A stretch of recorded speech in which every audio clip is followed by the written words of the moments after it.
All right. Hello, business writing students. Welcome back.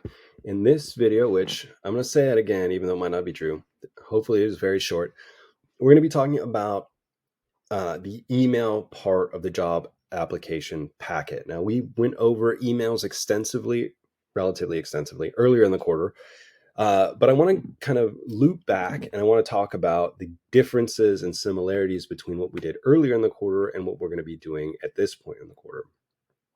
So, the job application email or job application inquiry email, or however you want to think of it, there are different ways to approach it, which we'll get to here in a minute.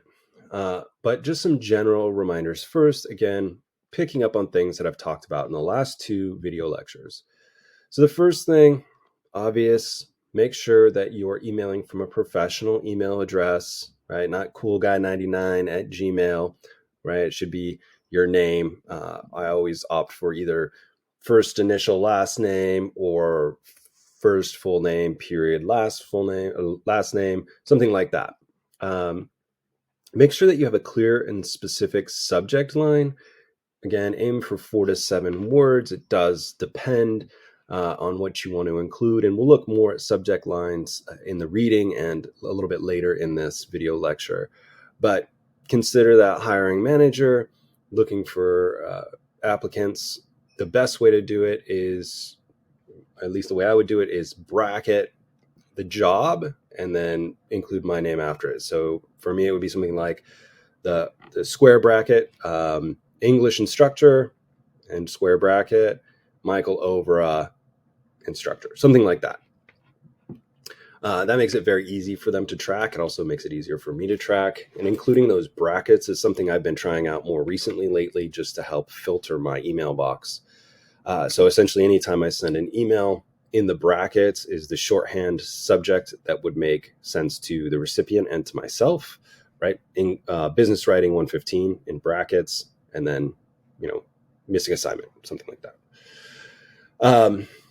Include only the most relevant recipients. Again, make sure that you're sending it to the specific person. I was talking with my brother recently. Of course, as I've mentioned in other video lectures, he works in business and he works at Microsoft. And he was saying, tell people not to include the CEO of the corporation or the vice president of the corporation on emails like this.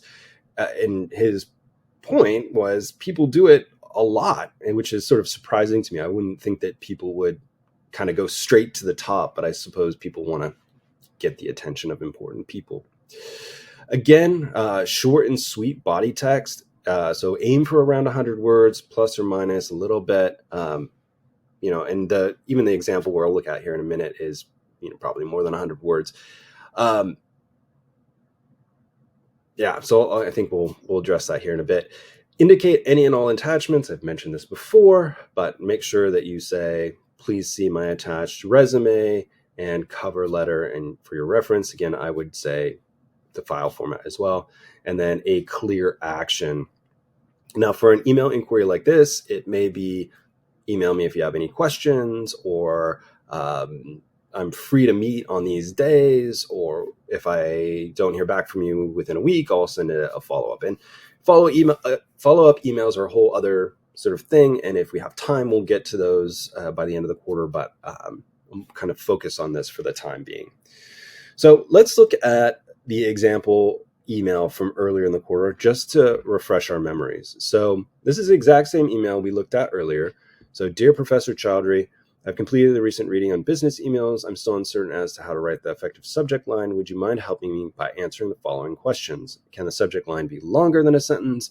Are bullet points and short paragraphs appropriate for emails? I'll be checking my email this weekend and await your reply. Regards, Mina.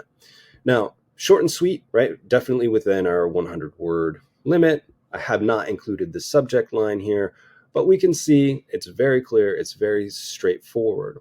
Now, as a quick aside, what I will say is in an inquiry email, if there's a specific question you have, go ahead and include it.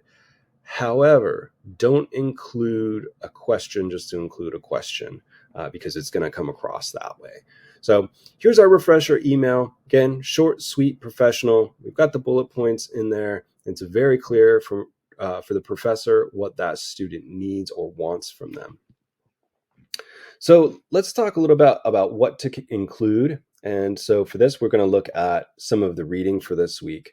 So this is from Flow Right, one of the readings for this week, and it's more directed towards the inquiry email. So moving from just a general email to an inquiry email. We want to start with a short introduction. Again, the reader does not know who you are. And although it can seem a little bit awkward, it does help contextualize the email. State the job you're inquiring about. So we talked about this a little bit in terms of cover letters, where you may not want to do that. But in this case, it can be a benefit, again, because all you're doing is setting the tone. You're making sure that they know who you are, what job you're inquiring about, any relevant personal information, contact details. And again, it says here, including preference. I will often include in emails, professional emails, please contact me via email, and then I'll include my email either as a link or just in parentheses, because some people will use phone, and oftentimes my schedule is relatively unpredictable with the classes I'm teaching or office hours that I can't guarantee I'll be available. Offer to answer any questions or provide additional information. That could be references, that could be certifications or something like that if they need those. Attach your cover letter and resume, and that's what we'll be doing for this assignment, regardless of what your job posting says. So if your job posting doesn't mention a cover letter, you're still going to write one as though they'd asked for it. They do say here links to relevant social media pages, LinkedIn, Twitter, portfolio pages. I personally am a little in the air about that. I'd say LinkedIn, if you definitely use it for professional use, if it is something that you've, for lack of a better word, curated carefully, that you're using consistently. But if it's something that you have an account and you have not touched it or updated it in years, don't include it. Twitter, other social media like that is also tricky. I would only use it if it is directly applicable to your business. So for example, not to talk about my brother a bunch, but he does use LinkedIn frequently, and what he posts most often are links to articles about the work that he's doing, or links to articles that support other entities within Microsoft or community partners, right? So if you go look at his LinkedIn page, all of it has to do with things that are professional. So he treats it like an extended resume, which is a great way to think about this. But again, Twitter, something like that, I wouldn't use unless it's really all you're doing is using it for business. And portfolio pages, so what would that be? So if you were a copywriter, if you were a graphic artist, if you were worked in some sort of food service, you were like a chef, cake decorator, that might be helpful too. They could go and see your portfolio of things that you've done. Now, from Coursera, a similar sort of list, a clear subject line, a salutation, an introduction, introduce yourself in the first sentence. They say turn your cover letter into the body of your email. For our purposes, we won't be doing that. They'll be two separate things, but you can think of your email inquiry as a little bit of a shortened cover letter. You just don't want to say exactly the same things, but there may be overlap. So don't feel like you have to start all over again. Close with details. Those details might be when you're available or what the time frame is of a particular project. Sign your email, of course. Attach your materials. Talked about that. And then again, proofread before you hit send. Little reminder, the way that I like to do things is write the email, then write the email, attach any relevant materials, write the subject line, and then the recipients after I've proofread everything. So let's look at just quickly. I said this was going to be short, and it's not. You probably all know that by now. Here's an example from Coursera. And I include this one for a couple reasons. It's got a lot of good stuff in here, shows you kind of a template that you could follow. And I like kind of the layout. So let's kind of go through this, and we'll go through it a section at a time. So the subject line at the top. Now, I said I'm using brackets in my emails recently to sort of keep track of things, but this would just be they're telling you what the subject line is. Application, junior graphic designer, Keenan Sampson. So 1, 2, 3, 4, 5, 6 words. Is that right? 1, 2, 3, 4, 5, 6. Yes. That's why I don't teach math. So short and sweet, we're within that 5 to 7 words. Dear creative hiring team. Okay. Good salutation opening. We have the broad team here. And so we know we're speaking to a bunch of people. Again, whether you use a colon or a comma at the end of this is up to you. My name is Keenan Sampson, and I'm writing to apply for the junior graphic designer role at your team at X, which this was written before Twitter changed to X, so no confusion there. I recently graduated with my BFA in graphic design. Okay, so we have 2 short sentences there.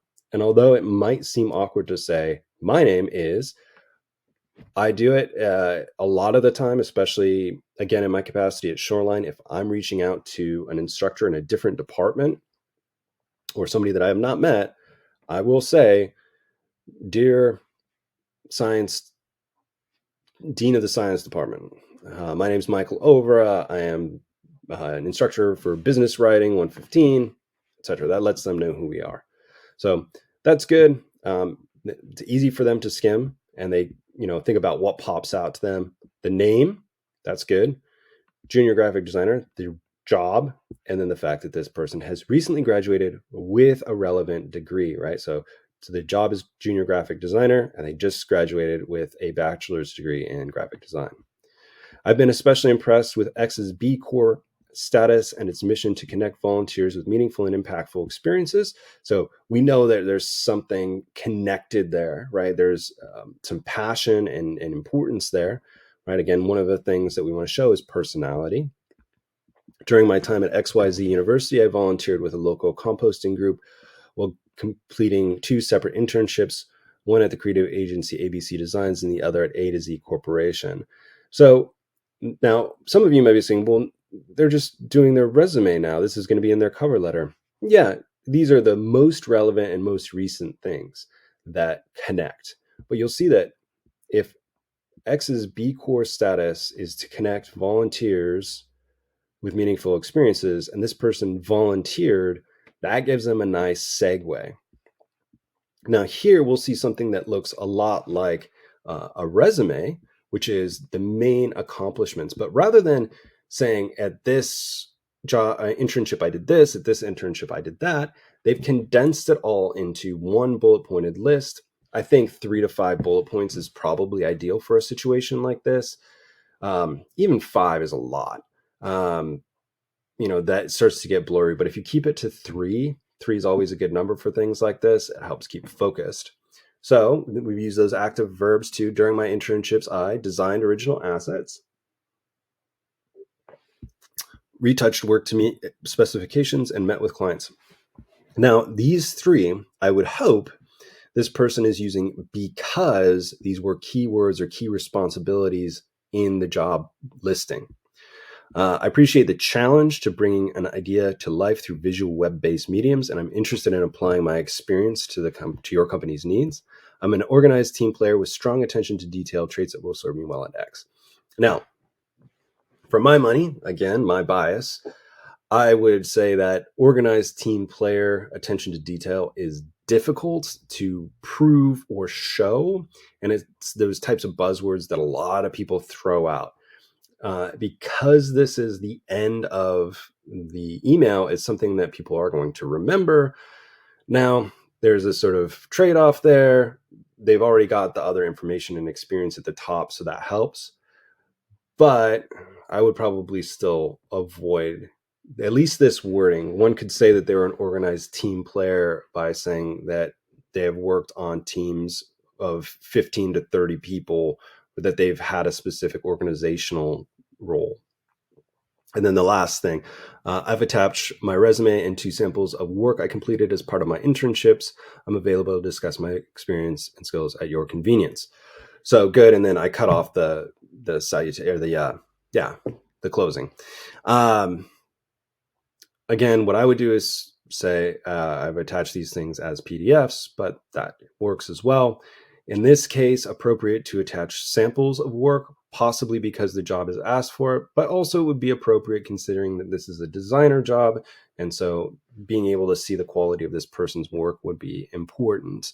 What you don't want to do is include a sample of work if it's irrelevant or not asked for. All right. So sorry, this video's gone a little bit longer than I wanted, but hopefully that helps you begin thinking about what should be in this job inquiry email. And if you go to the Coursera reading in particular, there are a couple other examples.